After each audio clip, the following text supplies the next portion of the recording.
COs की नियुक्ति भी हमने आकर की थी। पहले कोई सीओज की नियुक्ति नहीं होती थी, अब सीओज को भी लगाया गया है। और जिला परिषदों को उनको अलग से इंजीनियरिंग डिपार्टमेंट भी उनके लिए खड़ा किया जा रहा है, उनकी कैपेसिटी बिल्डिंग भी कराई जा रही है। सबसे पहले तो इसमें हमने पिछले दिनों में सीओज और जिला परिषद के चेयरमैन इनकी बुला करके दिन भर एक मीटिंग की थी और उसमें कुछ बातें और हमने आगे बढ़ाई है। और उसमें जो चीज दोनों बार सरपंचों के साथ और जिला परिषद के साथ जो लागू होती हैं, कुछ तो वो बता रहा हूं मैं, और कुछ जो है अलग अलग से भी इनका उल्लेख करूंगा।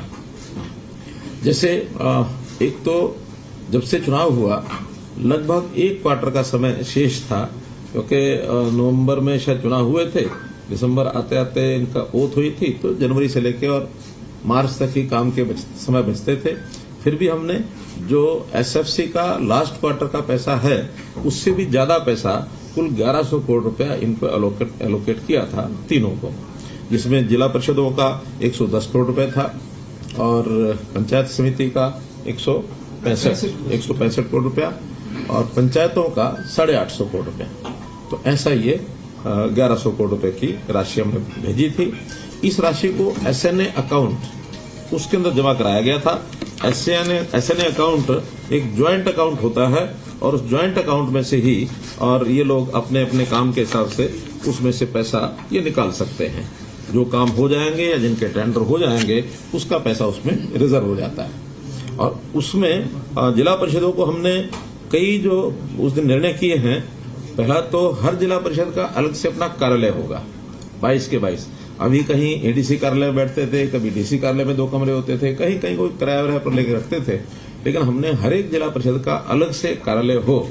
सीओ वहां सरकारी अधिकारी बैठेगा और जिला परिषद चेयरमैन वाइस चेयरमैन उनका अपना एक वहां सिस्टम होगा, मीटिंग्स वहां करेंगे, उनका स्टाफ वहां बैठेगा। तो ये सारा एक विषय किया गया है। इंजीनियरिंग विंग की जैसे मैंने बताई उसका गठन किया जाएगा। कर्नाटक में इसका बहुत अच्छा उदाहरण है जिला परिषदों का, वहां अच्छी सशक्त हैं। और हमने ये भी किया है कि कुछ प्रतिनिधि जिला परिषद का एक आध आदमी, एक आध पंचायत समिति का, सरपंचों में से भी, और कुछ हमारे अधिकारी जहां जहां पंचायती राज सिस्टम अच्छा है उसको अध्ययन करने के लिए भी जाएंगे, ताकि वहां क्या अच्छा है उसको बेस्ट प्रैक्टिस जो भी हैं देश भर में उनको अडॉप्ट करेंगे। ये हमने तय किया है। जिला परिषद को हमने जो कुछ काम उनको जिम्मे लगा दिए हैं, जिसमें जिला परिषद बस्क्यू शेल्टर्स, ई लाइब्रेरीज और शिवधाम योजना के अंतर्गत जो शमशान घाट और कब्रिस्तान के जो 4 काम हमने तय किए हैं वो सब, इसी प्रकार से खेत खलियान योजना के अंतर्गत जो 5 क्रम के रास्ते हैं उनको भी अब जिला परिषद ही पक्का करेंगी। पहले अब ये 5 क्रम के जो रास्ते थे, 5 क्रम के तो हैं मार्केटिंग बोर्ड के, 4 क्रम या इससे नीचे के ये जिला परिषद करेंगी। और मार्केटिंग बोर्ड की जो सड़कें हैं उनकी मेंटेनेंस रिपेयर ये जिला परिषद करेंगी। हर ब्लॉक में 5 बड़े गांव जिनकी सबसे ज्यादा आबादी है या 10,000 के आबादी के सब गांव, अगर वो 5 से ज्यादा भी हैं ब्लॉक में, तो वो भी उसके अंदर स्ट्रीट लाइट लगाने की जो व्यवस्था है ये जिला परिषद के द्वारा कराई जाएगी। ग्रामीण क्षेत्र में पीएचसी, स्कूल मरम्मत का कार्य ये भी जिला परिषदें करेंगी। आंगनवाड़ी भवन तथा उसका रखरखाव, मिड डे मील योजना की मॉनिटरिंग और इसका फीडबैक ये भी सब जिला परिषद के जिम्मे लगाया है।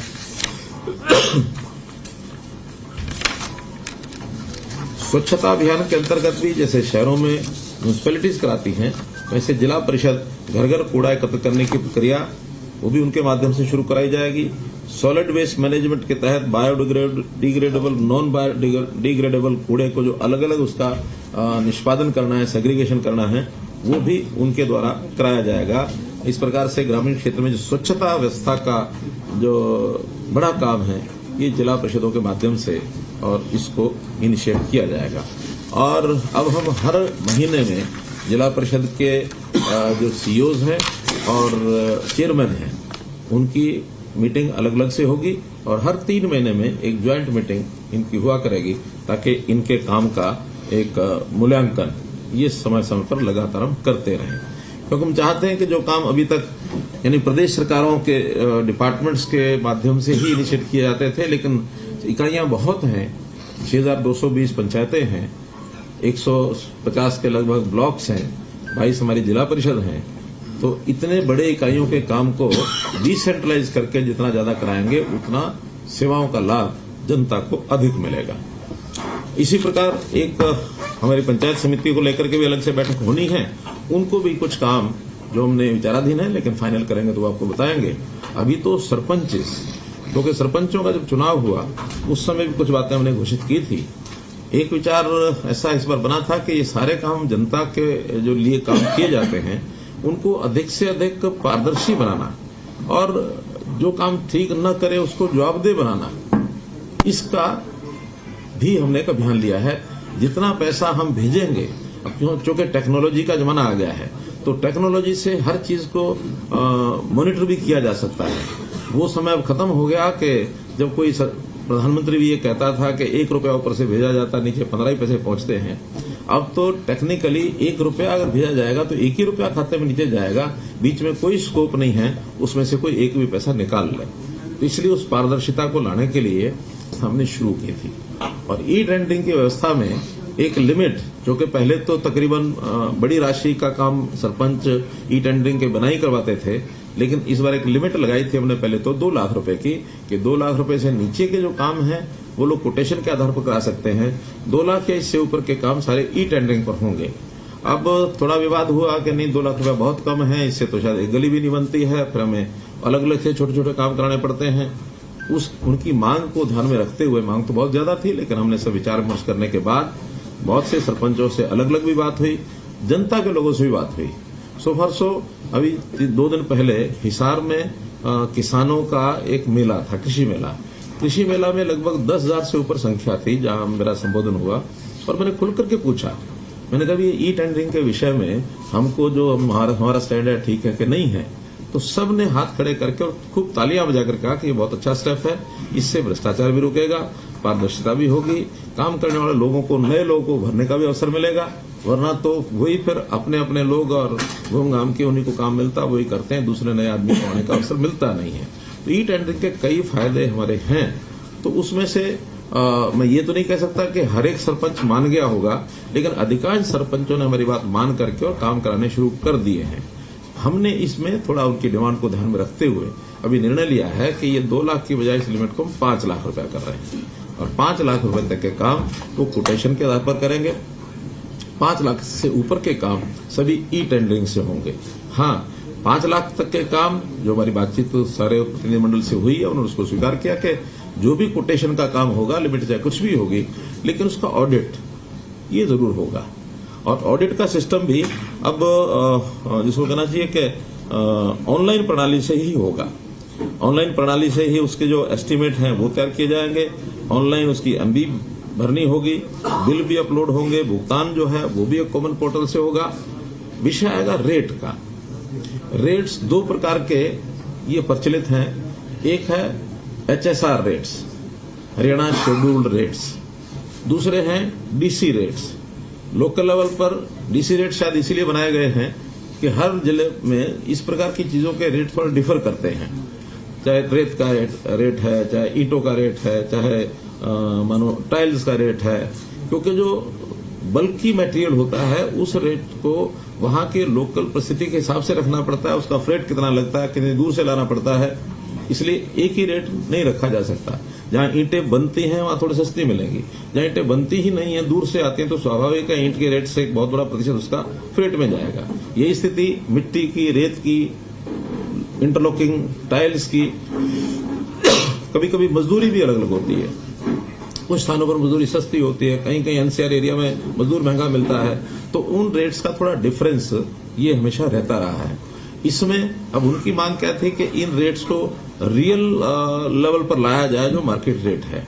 हमने निर्णय करके उनको बता दिया है कि कुछ आइटम्स, खास करके जैसे इंटरलॉकिंग आइटम्स हैं या ईंटें हैं, जो एक स्टैंडर्ड कुछ तय किया जा सकता है उसका, इसका रेट कॉन्ट्रैक्ट करेंगे हर जिले का। ब्लॉक का है जिले का? सर जिले का है सर। हाँ। उससे ब्लॉक लेवल पे अगर कोई वेरिएशन आती है तो कैप्चर करते हैं, बट ये डीसी रेट जो ब्लॉक लेवल पे करते हैं, इंटरलॉकिंग का जो रेट कॉन्ट्रैक्ट करेंगे वो डिस्ट्रिक्ट लेवल पर ही रेट कॉन्ट्रैक्ट होगा। उस रेट से सस्ता कोई लेना चाहे लेके लगा सकता है। क्वालिटी जो तय होगी, उसका पैरामीटर तय होगा, वही ली जाएगी। लेकिन अगर कोई व्यक्ति किसी व्यक्ति से कुछ नेगोशिएशन करके सस्ता भी लेना चाहता तो ले सकता है, लेकिन मैक्सिमम रेट वही होगा जो रेट कॉन्ट्रैक्ट होगा। रेट कॉन्ट्रैक्ट में जो पार्टीज टेंडर करेंगी, जो उसमें पार्टिसिपेट करेंगी और रेट मैचिंग जो करेंगी L1 को, उनको सबको सप्लाई करने का अवसर दिया जाएगा। किसी से भी मटेरियल जो है वो लिया जा सकता है। फिर इसकी जो गुणवत्ता की जांच करने के लिए सोशल ऑडिट सिस्टम, इसको हम स्थापित कर रहे हैं। अगले 6 महीने के अंदर इसका विधिवत एक सिस्टम बन जाएगा। वहीं गांव के प्रमुख लोगों की टीम बनेगी, वही उसका ऑडिट करेंगी, जिसके अंदर कुछ रिटायर्ड लोग होंगे, कुछ पूर्व जनप्रतिनिधि होंगे, जो एक सहमति के आधार पर ग्राम सभा को भी बताया जाएगा। उसमें भी अगर कोई गलत आदमी आया तो उसको बाहर करके ग्राम सभा की जो बैठक है उसके अंदर उसको सैंक्शन कराएंगे। ये आपकी यहाँ की सोशल ऑडिट टीम है। वैसे सोशल ऑडिट के माध्यम से भी जांच की जाएगी। और एक हमने क्वालिटी एश्योरेंस अथॉरिटी ये बनाने का भी शुरू कर दिया है, बहुत जल्दी नोटिफाई हो जाएगी। छोटे बड़े प्रदेश में जो भी काम है, सबकी क्वालिटी को एक प्रकार से उसको सुनिश्चित करने के लिए ये जो क्वालिटी असेसमेंट अथॉरिटी होगी, ये अपना मैकेनिज्म खड़ा करेंगे। कहीं भी चलते हुए काम में भी वो चेक करेंगे। चलते हुए काम के बाद, यानी पूरा होने के बाद भी शिकायत मिलती है तो क्वालिटी एश्योरेंस अथॉरिटी उसकी जांच करेगी। की बात हो रही है?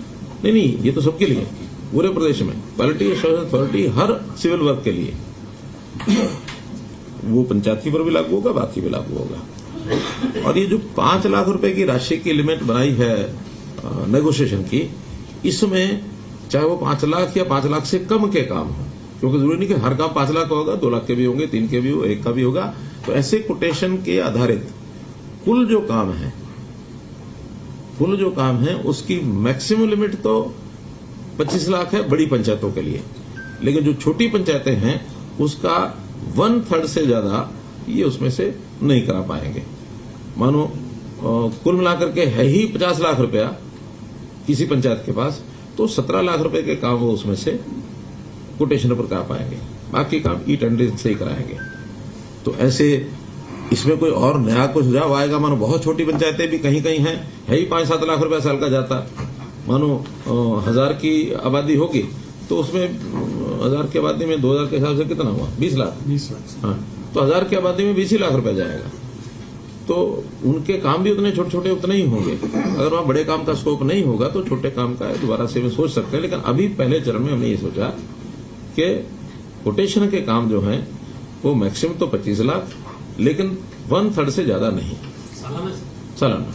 मतलब 75 लाख है तो 25 बन गया, अगर 20 है तो फिर वो 7-1 की सादा। अगर 75 लाख से ऊपर भी किसी गांव का अलॉटमेंट है तो 25 लाख का काम करा सकता है।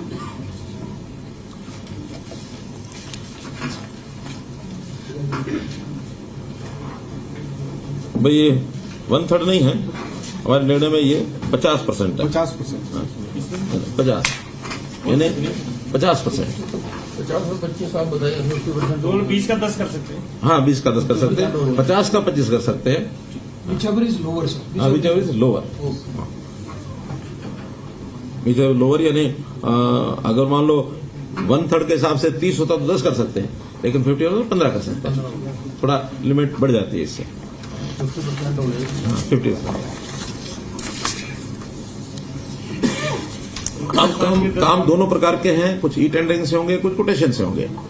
ई टेंडरिंग के जो काम होंगे उसकी क्वालिटी, उसका बाकी सब, कोई भी शिकायत आएगी उसकी क्वांटिटी क्वालिटी में किसी प्रकार की, उसकी जिम्मेवारी अधिकारी की होगी, जो हमारा इंजीनियरिंग डिपार्टमेंट है, जो उसकी गुणवत्ता को यानी तकनीकी रूप से जो जिम्मेवार है, जो साइन करेगा, जो उसको फाइनल करेगा, वो उसकी होगी। लेकिन जो कोटेशन के ऊपर किए जाने वाले काम है, इसकी जिम्मेवारी सरपंच की होगी, क्योंकि कोटेशन का काम सब उसी के ऊपर आधारित है। उसने किससे काम कराना है, कैसा काम हुआ, कैसे उसने मटेरियल लगाया, क्या किया, तो वो जिम्मेवारी सरपंच की होगी। इसलिए अब सोचना सरपंच ने और पंचायत ने है कि हम अपने इस काम को कोटेशन के आधार पर भी कराएं या ई टेंडरिंग में ही जाएं, जैसा उनको ठीक लगेगा। यानी जो मिनिमम 25 लाख वाला काम 6 लाख से नीचे या 50% वाला, उसमें भी अगर उनको लगता है कि हमें काम सेफली होने में दिक्कत नहीं आ रही तो करें, अगर उनको लगता है कि नहीं इसमें तो हमें नहीं कठिनाई आ रही है तो फिर वो ई टेंडर में चले जाए, छोटे काम भी चले जाए। तो 25 लाख तक भी टेंडरिंग में जा सकते हैं। जा सकते हैं, उससे नीचे वाले तो जा ही सकते हैं, उससे ऊपर नहीं जा सकते। 5 से नीचे वाला, 5 से ऊपर तो ई टेंडरिंग है। हाँ, 5 लाख से ऊपर के तो ई टेंडरिंग है ही है। एक विषय था कि इनको जो मानदेय हम देते हैं उस मानदेय को बढ़ाया जाए, तो हमने उसको भी अप्रैल से जो मानदेय उनको मिलेगा अब आगे 3,000 रुपए से बढ़ाकर सरपंच के लिए 5,000 रुपया किया है, और जो पंच है उसका मानदेय 1,000 से बढ़ा के 1,600 रुपया किया है, और इसको डीए रेट से साथ जोड़ दिया है।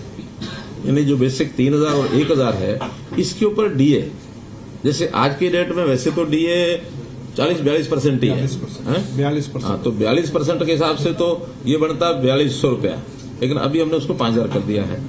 इसी प्रकार से 1,000 का भी वो 1,400 बनता, उसको 1,600 कर दिया। तो ये डीए बढ़ते बढ़ते 60% से जब ऊपर हो जाएगा तब उनका उस डीए के हिसाब से जो उचित होगा वो फिर 5,000 से भी ऊपर वो जा सकते हैं सरपंच, और ये 1,600 रुपए से भी ऊपर जा सकते हैं। As per calculation of DA ये इनके रेट हर 6 महीने के हिसाब से वो बढ़ते जाएंगे। कार्यकाल कभी किसी का कितना ही हो, लेकिन अभी जो बेसिक 2016 के रेट से ये बढ़ेगा, 2026 में इसको फिर रिवाइज किया जाएगा।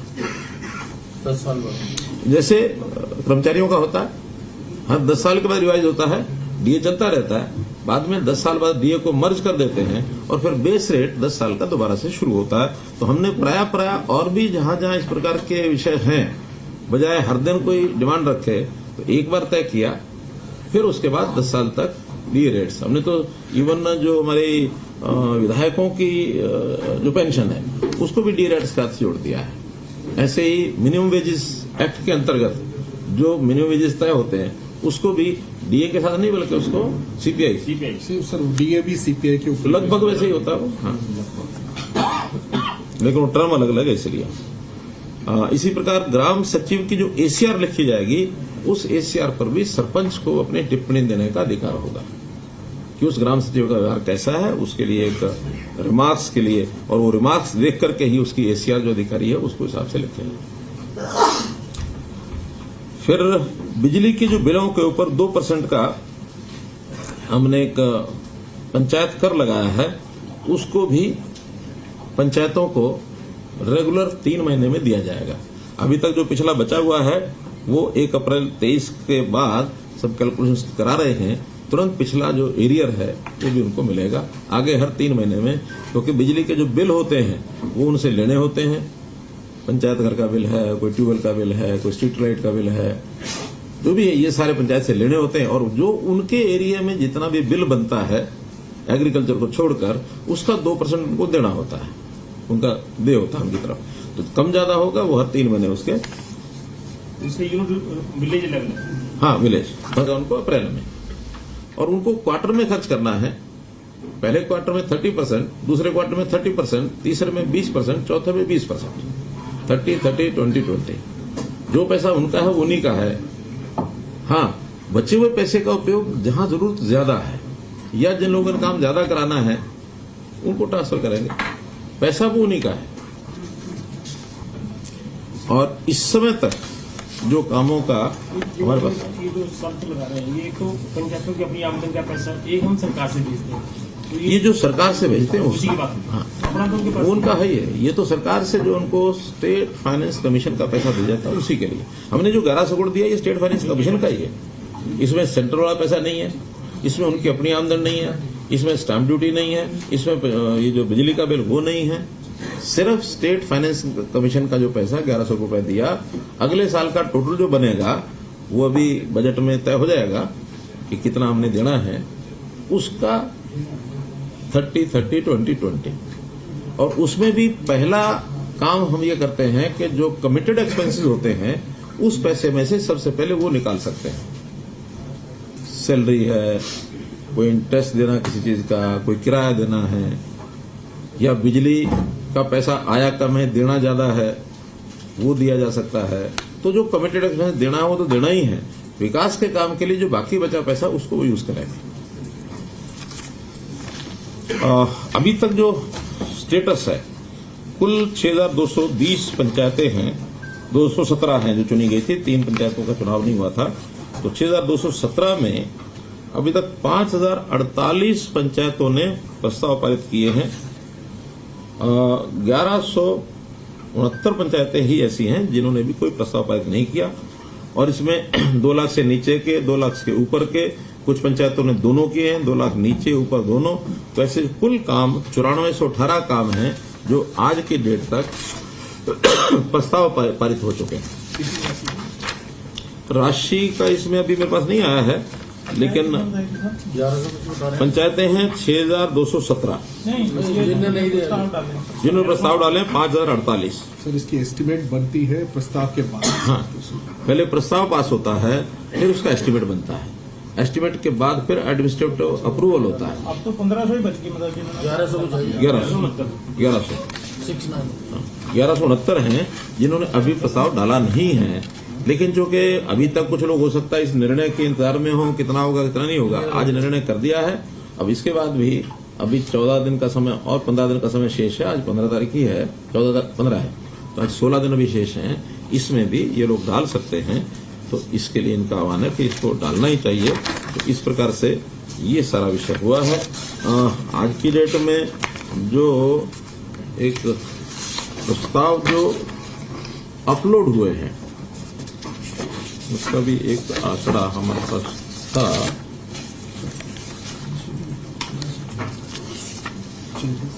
नहीं, 991 प्रस्ताव इसमें से अपलोड हो चुके हैं।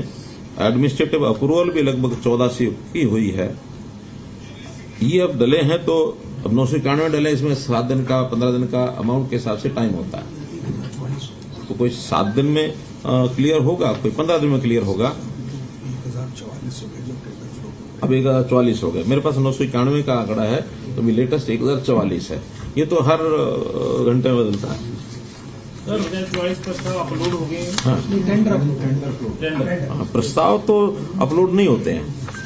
प्रस्ताव का तो फिर बाद में जाता है जेई को, प्रस्ताव जेई को जाता है, जेई उसका एस्टिमेट बनाता है। एस्टिमेट बनने